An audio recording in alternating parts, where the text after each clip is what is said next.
আজকের ভিডিওতে আমি আপনাদের দেখাবো একটা জনমানব শূন্য এলাকা যেখানে মানুষ শুধুমাত্র চাষাবাদের জন্য আসে। দুই বন্ধু সাইকেল নিয়ে বের হয়ে পড়ি অজানা একটা পথ ধরে। সে পথের প্রায় শেষ প্রান্তের দিকে ঠিক এমন একটা জায়গায় এসে পৌঁছাই। এখানে এসে ছোট্ট একটা ঝিরি দেখতে পাই। যদিও এটা একটা খাল, কিন্তু পানির শব্দ আমায় বারবার পাহাড়ি ঝিরির কথা মনে করিয়ে দিচ্ছিল। শহরের কোলাহল ছেড়ে এমন একটা জায়গায় এসে কিছুক্ষণ সময় কাটিয়ে গেলে মনটা একদম প্রশান্ত হয়ে যাবে। গ্রামীণ পরিবেশে থাকতে থাকতে এমন এক বাজে অভ্যাস হয়েছে যে শহরের হাউকাউ কোলাহল একদমই সহ্য করতে পারি না।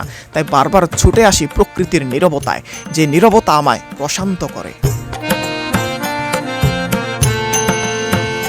একপাশে খাল, তার পাশে ছোট্ট একটা সেতু, পথের মধ্যেই ফসলের খড়, চারিদিকে ফসলি জমির এমন পরিবেশে আমাদের সচরাচর আসা হয় না ব্যস্ততার কারণে।